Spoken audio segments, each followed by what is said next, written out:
तीन हो गए, रुक्मणी जी, जाम्बवती जी, सत्यभामा। देखो यहाँ आया है कि भगवान को कलंक क्यों लगा। ये जो कलंक है ना, कहते हैं भाद्रपद का, भादों का चौथ आती है कृष्ण चौथ, उसको अगर चंद्रमा देख लो, चंद्र दर्शन कर लो, तो कहते कलंक लगता है। और अगर ऐसा कोई व्यक्ति हो जिसने देख लिया, और ये जो कथा मैंने आपको सुनाई, ये कथा अगर वो उस दिन पाठ करे तो उसका दोष समाप्त हो जाता है, तो उसका दोष समाप्त होता है। इसलिए भादों के चौथ का चंद्रमा नहीं देखना चाहिए। बोलिए भक्त वत्सल भगवान की। अब आगे भगवान के जो विवाह, मैं पहले बता चुका हूँ, अर्जुन जो है भगवान के परम मित्र हैं, संबंधी भी है, श्याल बहनोई है, मित्र भी हैं, गुरु शिष्य भी हैं, गीता को उपदेश भी है। तो अर्जुन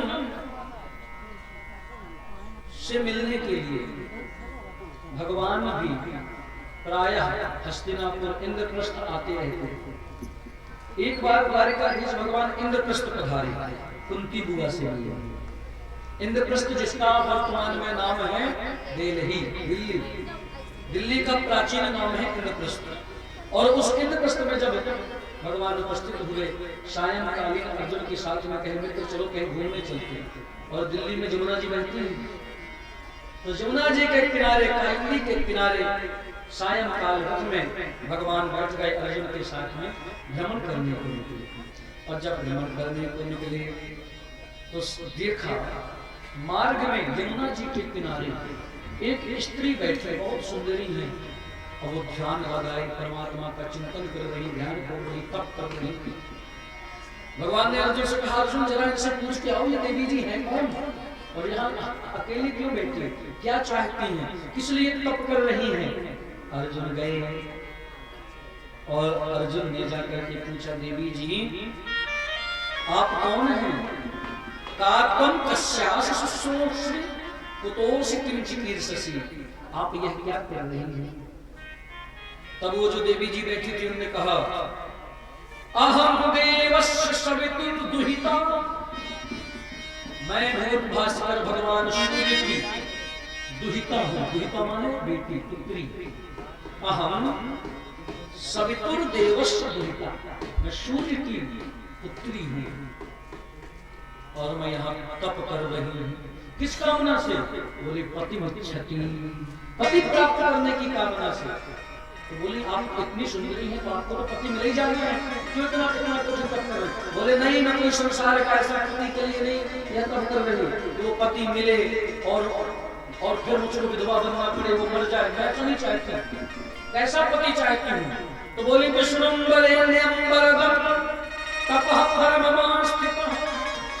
स्वयं भगवान को अपना पति बनाऊंगा, जो सदैव पहले थे हैं आगे भी रहेंगे।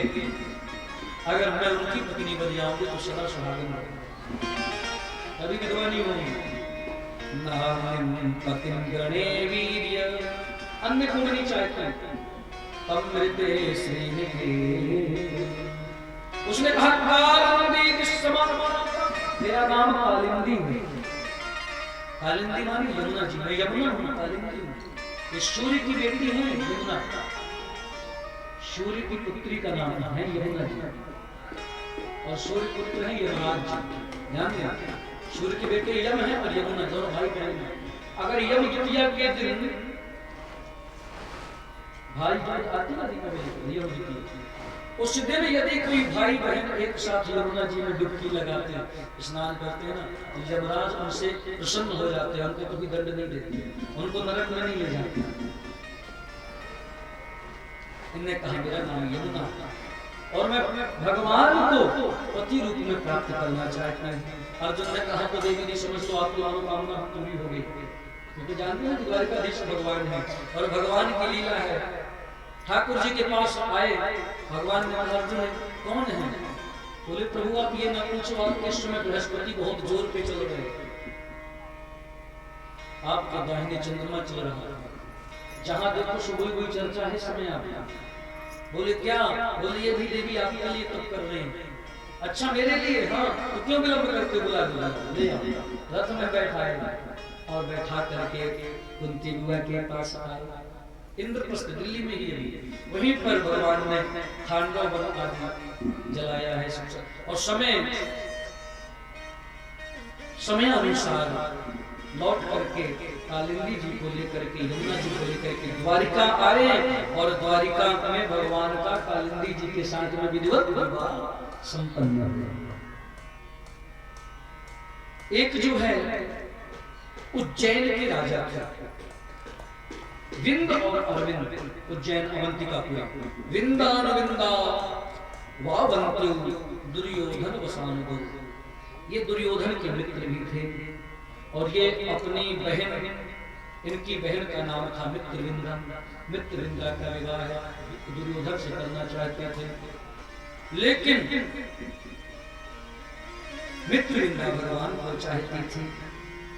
भगवान ने जाकर के मित्रविंदा से विवाह किया और विंद अनुविंद भी प्रसन्नता से फिर बाद में मित्रविंदा जी का विवाह भगवान के साथ। गिनते जाइएगा। कौशल देश के एक राजा थे, नाम था नग्नजित। नग्नजित नाम कौशल्य, कौशल देश के राजा, अयोध्या के राजा। कौशल माने कौशल देश के राजा थे, नाम था नग्नजित। बेटी थी नागनजिती, इन्हीं का नाम था शत्रुघ्न। इन्होंने स्वयंवर रखा अपनी पुत्री के विवाह के लिए, लेकिन उसमें शर्त रखी, बड़ी मजबूत अच्छे 7 बैल बनवाए। 7 और कहा जो भी राजकुमार एक साथ इन 7 बैलों को नाच लेगा उसी वीर के साथ नाच नहीं करने का। बहुत से राजकुमार आए। सत्या जी बहुत सुंदरी थी, अयोध्या की रहती है, बहुत सुंदरी, परम सुशीला, सौम्य स्वभाव, भगवान की भक्ति में जीवन।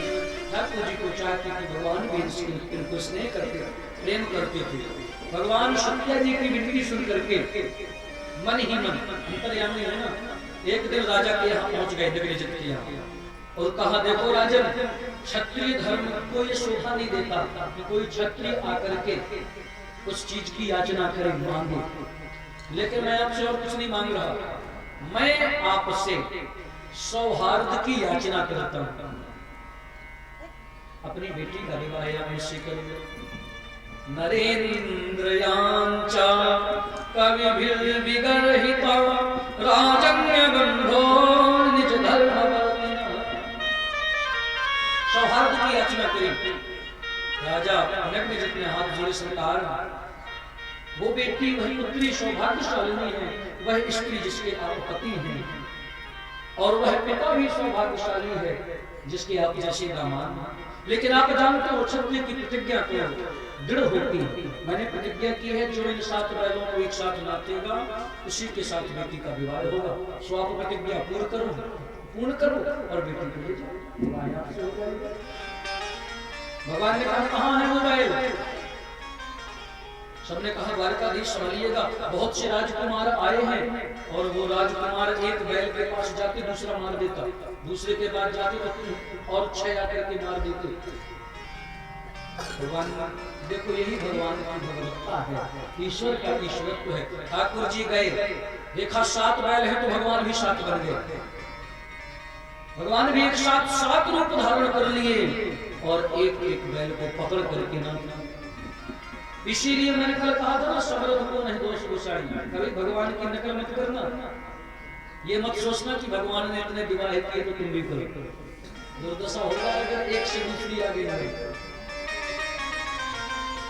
नकल भी नहीं करो। राम जी की है ना हमारी लीला, राम जी ने जो कुछ किया है, करके दिखाया है, उसका हम आप सबको अनुकरण करना चाहिए। और भगवान श्री कृष्ण ने जो वाणी से कहा है, ये नटखट है, इन्होंने पहले कह दिया कि इस बार मैं लीला पुरुषोत्तम के रूप से लीलाएं करूंगा।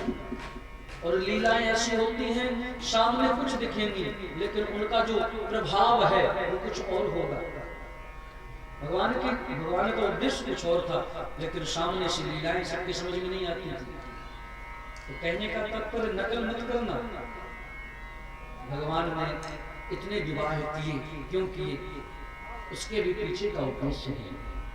और उनमें सामर्थ्यता थी, एक साथ साथ बन जाना, छोटी सी उम्र में पर्वत उठा लेना, एक से अनेक बन जाना, ये भगवान।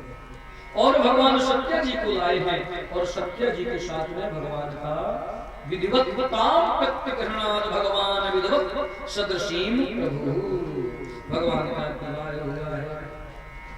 इसके बाद एक जो है श्रुत कीर्ति, कैकेय देश में भगवान श्री कृष्ण की एक विवाह थी, उन्हीं के संबंध से, उन्हीं के परिवार से एक बेटी थी, नाम था भद्रा। तो कैकेय देश मतलब कश्मीर, कश्मीर की थी भद्रा जी, भद्रा जी के साथ में विवाह हुआ। और एक मध्य प्रदेश के, ये मध्य प्रदेश प्राचीन काल में मध्य प्रदेश कहा जाता है, तो मध्य प्रदेश के राजा की एक कन्या थी, नाम था लक्ष्मणा। उन लक्ष्मणा जी के पिताजी, भाई जी स्वयं आकर के भगवान से प्रार्थना किए और अपनी बेटी को भगवान से विवाह किया। इस प्रकार से भगवान कितने विवाह हो गए? और कौन कौन? रुक्मिणी जी, जामवती जी, सत्यभामा, मित्रविंदा, सत्यभामा, सत्या, मित्रविंदा, कालिंदी, भद्रा और लक्ष्मण। ये 8 भगवान की वैदिक विधि से विवाह हुए। ये 8 भगवान की पटरानियां हैं। पट्टमहिषी, पट्टमहिषी माने जानते हैं? जिनका राज दरबार में राजकीय रूप से सम्मान हो और